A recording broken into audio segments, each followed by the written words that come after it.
గరుడ kitchen wall exclusive stainless steel సామాన్లు wholesale and retail Aziz plaza in Hyderabad. అందరికీ నమస్కారం. నేను మీ చిలకమర్తి ప్రభాకర్ చక్రవర్తి శర్మ. ముందుగా ప్రేక్షకులందరికీ మార్గశిర మాస శుభాకాంక్షలు. మార్గశిర మాస శుక్ల పక్ష షష్ఠి సుబ్రహ్మణ్య షష్ఠి. ఇది చాలా విశేషమైనటువంటి రోజు. జ్యోతిష్ శాస్త్ర ప్రకారం సుబ్రహ్మణ్యేశ్వరుని ఆరాధన చాలా విశేషమైనది.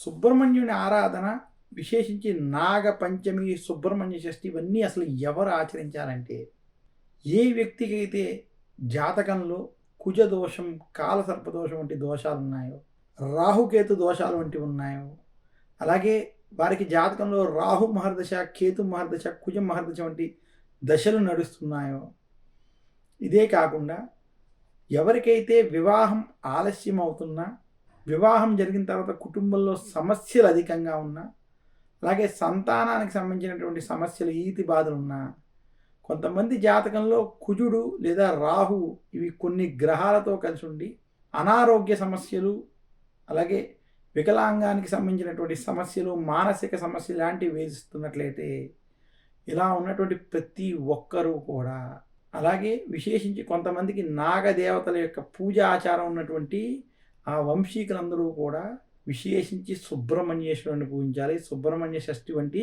వ్రతాలని ఆ రోజు విశేషంగా సుబ్రహ్మణ్య పూజించి ఆచరించాలి.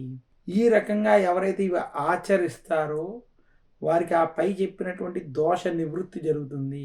జ్యోతిష్ శాస్త్ర ప్రకారం ఎవరికైతే కుజుడు, రాహు, కేతువుకు సంబంధించినటువంటి ఇబ్బందులు ఉన్నాయో ఆ దోష నివృత్తి సుబ్రహ్మణ్య షష్ఠి రోజు సుబ్రహ్మణ్యేశ్వరుని పూజించడం వల్ల జరుగుతుంది. విశేషించి శివ పార్వతుల యొక్క కుమారుడుగా, స్కందుడుగా, విశేషించి కార్తికేయుడుగా సుబ్రహ్మణ్యుని ఈరోజు ఎవరైతే పూజిస్తారో, మన శరీరంలో ఉన్నటువంటి 6 చక్రాలు, మన వెన్నుపూసలో ఉన్నటువంటి ఈ షట్ చక్రాలు విశేషించి యోగాభ్యాసంలో ఉన్నటువంటి వారు ఇవన్నీ కూడా మూలాధార చక్రం నుంచి సహస్ర చక్రం వరకు ఉన్నటువంటి ఈ మార్గాన్ని పరిశీలించినప్పుడు మన యొక్క వెన్నుముక పావు రూపంలో ఉన్నట్టుగా, అందుకనే ఈరోజు విశేషించి సుబ్రహ్మణ్యుని నాగేంద్రుడిగా కూడా పూజించడం ఈ సుబ్రహ్మణ్య షష్ఠిలో విశేషం.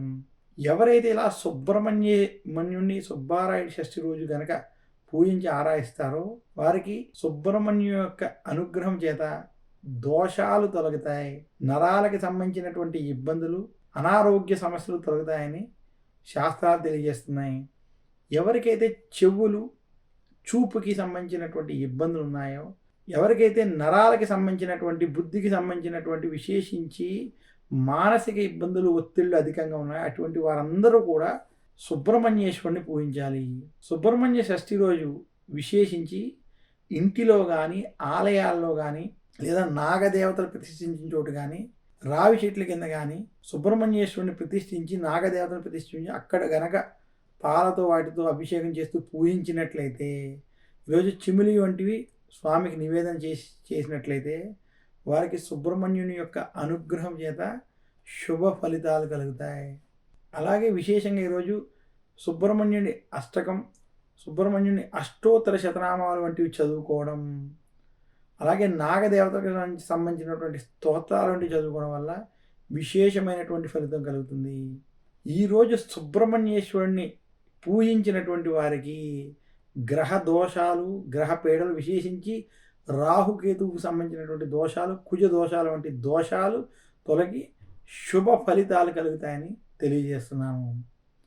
అందరికీ సుబ్రహ్మణ్య స్వామి యొక్క అనుగ్రహం కలగాలని కోరుకుంటూ సెలవు తీసుకుంటాను. నమస్కారం. మీ చిలకమర్తి ప్రభాకర్ చక్రవర్తి శర్మ.